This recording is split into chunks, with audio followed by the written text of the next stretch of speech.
Long puff slew आतापर्यंत तुम्ही पाहिलं, त्याचं कटिंगसुद्धा पाहिलेलं आहे आणि सगळ्यांनी घातलीसुद्धा आहे. शॉर्ट पफ स्लीव कधी ट्राय करून बघितली का? ही शॉर्ट पफ स्लीव आहे ना, नक्कीच एकदा ट्राय करा. खूप छान दिसते, खूप क्लासी दिसते आणि याच बाहीचं कटिंग स्टिचिंग आज मी तुम्हाला दाखवणार आहे. नमस्कार, कोमल्स क्रिएशन यूट्यूब चॅनलवर मी कोमल आपलं अगदी मनापासून स्वागत करते. तर सुरुवातीला काय करायचं आहे बघा, ज्याप्रमाणे आपण लॉंग बाहीला पफ घेतो तसाच पफ घ्यायचा आहे आपल्याला. पण जेवढी उंची पाहिजे म्हणजे 6ची उंची 6 बाही पाहिजे आणि वरती आपण 3 इंचाचा पफ क्रिएट करणार आहे. तर साध्या बाहीचा शेप देतो त्याच्यापेक्षा वरती ना 3 इंचाचा घ्यायचा आहे आणि खाली 3 इंच असं ड्रॉ करायचं. इथं चौकोन करून आहे ना, मग इथं गोलाकार असा शेप देऊन घ्यायचा आहे. म्हणजे लॉंग बाहीचा पफ जसा क्रिएट करतो तसा शॉर्ट बाहीचा पण आहे, फक्त उंची कमी घ्यायची आहे. आणि हे ना सगळं स्टिच करून घ्यायचं आहे मेन फॅब्रिकवर. अगोदर खालून स्टिच करून घ्यायचं आहे व्यवस्थित आणि हे एक्स्ट्रा जे कापड आहे ते कट करून टाकायचे अशा पद्धतीनं. आणि परत एकदा टिप मारून घ्यायचे आणि छोटे छोटे कट आहेत ना हे देऊन घ्यायचे. आणि आता आहे ना दाबटीप देऊन घ्यायचे. दाबटीप देताना ना मेन फॅब्रिक थोडंसं खेचायचं, अस्तर खेचायचं आणि अस्तरवर टीप द्यायची. मग छान दाबटीप बसते. आणि हे उलटसुलट केल्यानंतर आता हे हलू नाही म्हणून आहे ना, इथं आपण पिनाने सेक्युअर करून घेणार आहे. म्हणजे एकदम फिनिशिंगमध्ये हे अस्तरसुद्धा स्टिच होऊन जातं, गोळा वगैरे होत नाही. तर इथं स्टोन आहे त्यामुळे हळूहळू मशीन चालवावं लागते. आणि पूर्ण जसा बाहीचा शेप आहे त्या पद्धतीने आपण इथं गोलाकार पूर्ण बाही स्टिच करून घेणार आहे अशा पद्धतीने. आणि जे एक्स्ट्राचं कापड आहे ते कट करून टाकणार आहे. आता इथं थोडंसं कमी होतं, अस्तर जोडलं नाही ते फिटिंगमध्ये जातं, त्यामुळे ना मी आहे असंच ठेवलं. आता इथं गोलाकार असं कट करून घेणार आहे अशा पद्धतीनं.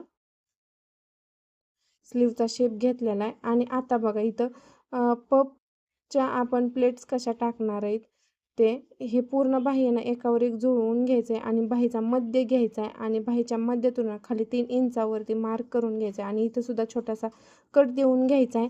आणि हा पफ क्रिएट करताना ह्याच्या प्लेट आहेत ना कशाच्या तरी साह्याने आपण बनवून घ्यायच्या, म्हणजे एकसारख्या प्लेट होतात. आणि याची डायरेक्शन अपोजिट साईडला करायची. एका प्लेटची बनवली ना त्याच्या अपोजिट साईड दुसऱ्या प्लेटची डायरेक्शन करायची. म्हणजे पफ आहे ना फक्त अर्धा ते 1 इंचच वर फुगतो, जास्त दिसत नाही. तुम्ही बघू शकता किती फिनिशिंगमध्ये ह्याचा पफ क्रिएट झालेला आहे.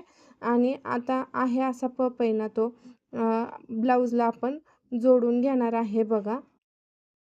तर ह्याचा पफचा मध्य आहे ना तो शोल्डरचा जिथं आपला जॉईंट आहे त्याच्यावर स्टिच करायचं. कधी पण ही बाही स्टिच करताना ना मध्यातूनच स्टिच करायचं, कडावर ना अजिबात नाही. म्हणजे कमी जास्त झालं तर कडावर सेमच होतं. तर आता मध्यातून एका साईडला स्टिच करून झालेलं आहे, दुसऱ्या साईडला आपण आहे अशा आपण टिप मारून घेणार आहे हळूहळू. इथं ओढून ताणून ओढायचं नाही, नाही तर मग बाही खेचली जाते.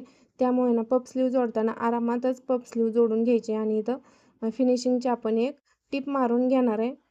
अगोदर साधी टिप मारून घेतली, नंतर फिनिशिंगची टिप मारून इथं आपण घेणार आहे अशा पद्धतीनं. आता इथं बाहीला लेस होती, आपण बाही कट करताना ती लेस काढून घेतली आणि वरनं अटॅच करणार आहे. कारण कट करताना ना लेस थोडी कमी असते, तिरकी वगैरे असते, त्यामुळं कट करताना व्यवस्थित होत नाही. एका बाहीला जास्त एका बाहीला कमी होते, त्यामुळे नाही तर लेस आहे ना आपण नंतर बाही स्टिच करून झाल्यानंतरच लावतो. आणि आत्ता ह्या बाहीची फिटिंग करून घेणार आहे. जे एक्स्ट्रा कापड दिसते ते कट करून टाकायचं आणि साधी एकदा टिप मारून घ्यायची आणि मग नंतरच ना फिटिंगचे इथं आपण मापं टाकणार आहे. तर अशा पद्धतीने हे बघा हळूहळू याच्यावर स्टोन आहे त्यामुळे हळूहळू टिप मारून घेणार आहे. आता फिटिंगची मापं इथं आपण टाकून घेणार आहे अशा पद्धतीनं चॉकने ड्रॉ करून घेणार आहे. आणि चॅनलवर जर तुम्ही नवीन असाल आणि आणखीन आपल्या चॅनलला सबस्क्राईब केलं नसेल तर आजच सबस्क्राईब करा. कारण असेच नवनवीन टिप्स, ट्रिक्स आणि नवीन डिझाईन तुम्हाला आपल्या चॅनलवर पाहायला मिळणार आहेत. जर व्हिडिओ आवडला असेल ना तर नक्कीच आपल्या टेलर मैत्रिणीला शेअर करा. तर अशा पद्धतीनं आपण इथं फिट करून घेणार आहे. फिटिंग एकदम सरळ प्रॉपर आले.